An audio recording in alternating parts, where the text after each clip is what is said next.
أهلا وسهلا. وصفة اليوم الكرانشي كيك، كيكة من طبقات متنوعة. طبقات الكيك اللي كتجي رطبة وهشيشة بلا ما نحتاجو الجنواز، وطبقة الموس شوكولا اللي كتجي بنينة بزاف بشوكولا نواغ وبشوكولا غيش، واخر طبقة هي الطبقة المقرمشة اللي كتجي بنينة بزاف، اللي كتكون من الفويتين ومن الشوكولا، شوكولا بالحليب ومن اللوز محمر. صراحة بنينة بزاف مقرمشة، كتعطي لهاد الطورطة واحد البعد اخر. طورطة كتجي بنينة بزاف زوينة، حضروها في المناسباتكم، في اعياد الميلاد، في العيد على شله، في الى جاو ضيافكم. صراحه بنينه بنينه بنينه، كتستحق التجربه. كما كتسمعوا الصوت، انا ما حيدتش الصوت باش تسمعوا الصوت ديال التقرميشه وفي نفس الوقت ما قتجيش قاصحه. ونبداو على بركه الله في طريقه التحضير. في اناء كناخذوا اناء كنوضعوا فيه 3 ديال الحبات ديال البيض، كيس من السكر الفاني، رشيشه ديال الملحه، وكاس ونصف سكر حبيبات. كنخلطوا مزيان هاد المقادير غير حتى كنحسوا بالسكر بدا كيذوب، يعني ما كنحتاجوش الطراب باش نطلعوا البيض او لا، فقط كنحركوا حتى كنحسوا بالسكر بدا كيذوب. من بعد كنضيفوا كاس ديال الزيت اللي تقدروا تخلطوا ما بين الزيت وما بين الزبده دايبه، اولا تكتفيو بالزيت. وكنضيفوا كاس ونصف من السوائل اللي هي يا اما كديروا اللبن كما درت انا، اولا كديروا كاس الا ربع ديال الحليب مع واحد الحك ديال اليوغورت، او لا كاس ونص ديال الحليب كتضيفوا ليه معلقه ديال الخل حتى كيروب. بثلاثه هم كيعطوا نفس النتيجه. صافي من بعد كنضيفوا معلقه صغيره ديال نيسكافي ديال القهوه سريعه الذوبان. اللي ما كيبغيش المذاق ديالها راه ما كيبانش المذاق ديالها، يعني هي فقط كتعزز المذاق ديال الشوكولا في الكيك. صافي واخر حاجه كنضيفوها هي النواشف اللي كيتكونوا عندنا من 2 كيسان عامرين ومسوحين ديال الدقيق، كيسان ديال العنبه، 2 اكياس ديال خميره الحلويات، و3 المعالق كبار ديال الكاكاو. من الافضل الكاكاو يكون خاص بالحلويات، يعني الكاكاو نوع ممتاز يعني الكاكاو ما نختاروش داك اللي كيكون اللون ديالو غامق بزاف، كنختاروا البني هو اللي كيكون فيه المذاق ديال الشوكولا زوين. صافي كنغربلو النواشف وكنخلطوا الكيك بصفه عامه ما كيبغيش يتخلط بزاف، يعني كنخلطوا حتى كنحسوا بالسوائل تخلطوا مع النواشف. صافي وكنحبسوا. وهذا هو القوام ديال الكيك ديالنا، كما كتشوفوا كيكون خفيف، يعني كيكون بحال الشكل ديال صوص شوكولا. صافي كنخويوه في مول اللي غيدخل الفران، اللي يكون مدهون من قبل بالزبده ومرشوش بالدقيق اولا الكاكاو، يعني من الافضل الكاكاو. وفي هذا الاثناء كنكونوا الفران مسخنينه من قبل على 180 درجه.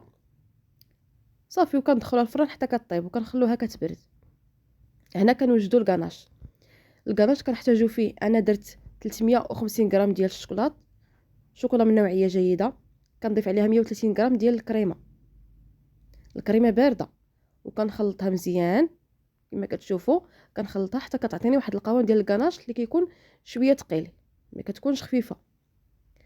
علاش درت 350 غرام؟ لانه غناخذ منها كميه على حسب التزيين من الفوق، فبلا ما ندوبو دابا وندوبو من بعد انا درت بحال هكا، يعني خلطهم بجوج. الا بغيتو تستعملوا غير ديال الكاناش ديال الكريمه غديروا 250 غرام ديال الشوكولات مع 100 غرام ديال الكريمه، هذه اللي غنحتاجو في الكريمه. صافي كنخلوها حتى كتبرد، وكندوزو كنطربوا نصف لتر من الكريمه السائله اللي تقدروا تعوضوها بشونتيي بودره شونتيي. كناخذوا 2 اكياس، كنديروا معاهم 2 كيسان ديال الحليب يكونوا باردين، وكنطربوا مزيان حتى كيطلعوا.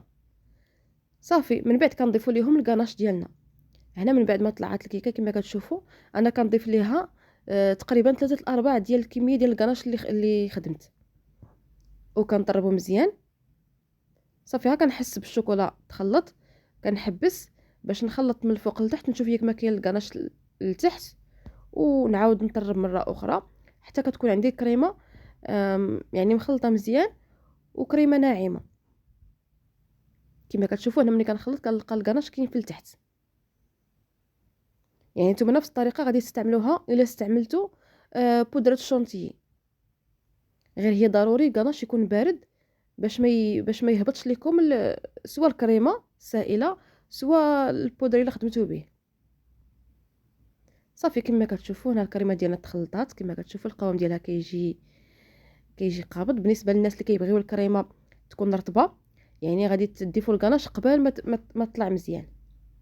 هنا الكيك من بعد ما برد، انا نسيت ما وريتو لكم، هنا قسمته على جوج. كناخذ النصف الاول كنوضعه في طبسيل ولا في بلا، وكندير داك السيركل، يعني داك السيركل غير اختياري، تقدروا تستغناو عليه. وكنسقيو الطبقه الاولى بنص كاس ديال الحليب اللي حتى هو تقدروا تعوضوه بالسيرو. انا غير ما بغيتش نزيد الحلاوه، يعني تقدروا تعوضوه بالسيرو، ديروا فيه القهوه سريعه الذوبان او لا اي اغون بغيتو تنسموا به الكيك.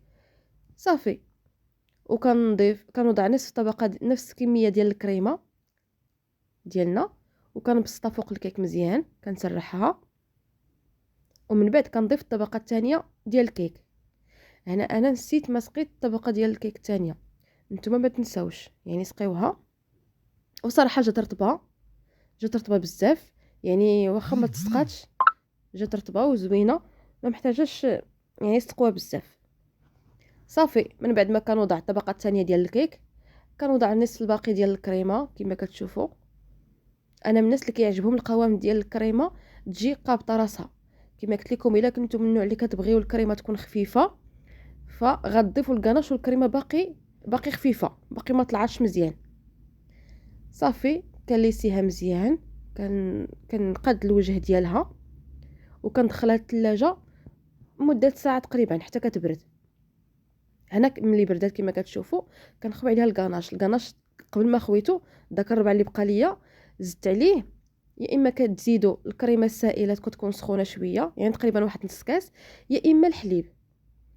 صافي. كتدفيوه وكنخويوه فوق الوجه ديال الكيك، كنقادو مزيان، كنليسيه. وكنوجدوا اخر طبقه كنحتاجو فيها 100 غرام ديال الشوكولا بالحليب، كنضيفوا 80 غرام ديال الفويتين، وكنضيفوا كميه ديال اللوز. انا عندي اللوز محمر ومهرمش.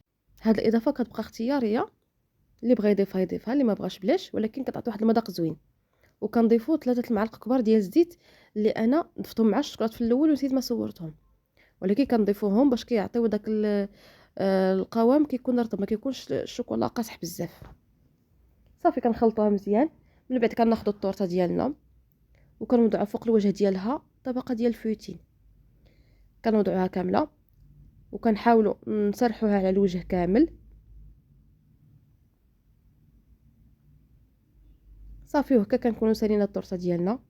صراحه كتجي سهله في التحضير، بنينه في المذاق، روعه. بالاخص الا استعملتوا شوكولا غيش كتجي بنينه بزاف. كتستحق التجربه، شي حاجه زوينه، شي حاجه لذيذه، وكما قلت لكم سهله في التحضير. ما كتحتاجش وقت طويل باش تحضر. وكما كتسمعوا التقرميشه ديال الفويتين كتجي من الفوق زوينه، ما كتجيش قاصحه بزاف، ما كتجيش يعني كما قلت لكم قاصحه، كتجي هشيشه، كتجي مقرمشه. صراحه شي حاجه غزاله بزاف. كنتمنى تجربوا هذه الوصفه، وإلا جربتوها ما تنساونيش من البارطاج ديالكم، ما تنساونيش من لي لايك، وما تنساوش ديروا ابوني واشتركوا في القناه وفعلوا الجرس باش يوصلكم كل جديد ان شاء الله. ووصلنا لنهايه الوصفه، الى اللقاء، الى وصفه قادمه ان شاء الله.